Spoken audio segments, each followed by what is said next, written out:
मोर भारत की राष्ट्रीय पक्षी है। मोर की उम्र 10 से 25 साल तक होती है। मोर का वैज्ञानिक नाम पाओ क्रिस्टेस है। नर मोर मादा मोर के मुकाबले ज्यादा खूबसूरत होते हैं, क्योंकि नर पक्षी के पूंछ पर रंग बिरंगे पंख होते हैं, जबकि मादा के नहीं होते हैं। मोर हर साल अगस्त महीने में अपने पंख को त्याग देते हैं, फिर उसके शरीर पर नए पंख उग जाते हैं। मोरों का जिक्र प्राचीन ग्रंथों जैसे बाइबल, गीता आदि में भी किया गया है। हिंदू धर्म में मोर और मोर के पंखों को धार्मिक दृष्टि से देखा जाता है। हिंदुओं के इष्ट देव श्री कृष्ण के मुकुट में भी मोर पंख लगा होता है। मोर पंखों को प्राचीन काल में भोजपत्र आदि में स्याही डुबोकर लिखने के लिए उपयोग किया जाता था।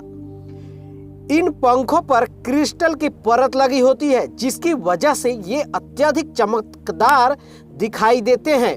मोर जितना खूबसूरत होता है, उससे ज्यादा उनकी आवाज कठोर होती है।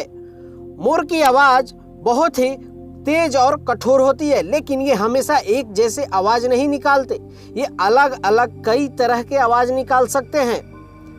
मोर के सिर में कलगी बनी होती है, जिसे मुकुट भी कहा जाता है, और शायद यही कारण है कि मोर को पक्षियों का राजा भी कहा जाता है। अंग्रेजी में मोर को पीकॉक कहा जाता है, मोरनी को पिहेन और उनके बच्चों को पीचिक्स कहा जाता है। इन सबके सामूहिक रूप को पीफॉल कहा जाता है। मोर हवा में ज्यादा देर तक नहीं रह सकते। ये शिकारियों से बचने के लिए उछलकर पेड़ों पर चढ़ जाते हैं और फिर से नीचे आ जाते हैं। मोरनी कभी घोंसला नहीं बनाती। ये जमीन पर ही किसी सुरक्षित स्थान पर देखकर वहां अंडे देती है। मोर मुख्य रूप से एक भारतीय पक्षी है, लेकिन यह भारत के अलावा नेपाल, बांग्लादेश, श्रीलंका, भूटान, म्यांमार और पाकिस्तान जैसे देशों में भी पाया जाता है। मोर की लगातार घटती हुई आबादी को बचाने के लिए भारतीय सरकार ने सन 1982 में मोर के शिकार पर पूरी तरह से प्रतिबंध लगाया था, और कोई भी मोर का अगर शिकार करता है तो उसको आजीवन कारावास हो सकती है। मोर के पंख हर साल झड़ जाते हैं और उनकी जगह नए पंख उगाते हैं। क्या आपने भी सुना है कि मोरनी आंसू पीकर गर्भवती होती है? तो ये सत्य नहीं है। आप इस वीडियो को देख रहे होंगे जिसमें मोर मोरनी भी आम पक्षियों की तरह सेक्स करते हैं और तभी गर्भवती होती हैं।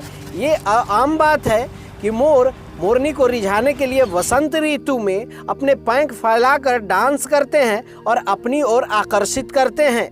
आज आप इस वीडियो को देखकर समझ गए होंगे कि मोरनी भी आम पक्षियों की तरह सेक्स कर गर्भवती होती हैं, न कि आंसू पीकर गर्भवती होती हैं। ये सत्य आप लोगों को बहुत ही अच्छी लगी होगी। आप क्या जानते थे? आज से पहले नीचे कमेंट कर जरूर बताएं, और आपको ये वीडियो अच्छी लगी हो तो नीचे जरूर कमेंट करिएगा। मैं इसी तरह के सत्य घटना पे आम तौर पे फैक्ट वीडियो बनाता रहता हूँ, और आप लोगों के लिए नए नए फैक्ट लेकर आता रहता हूँ इस चैनल पे। धन्यवाद।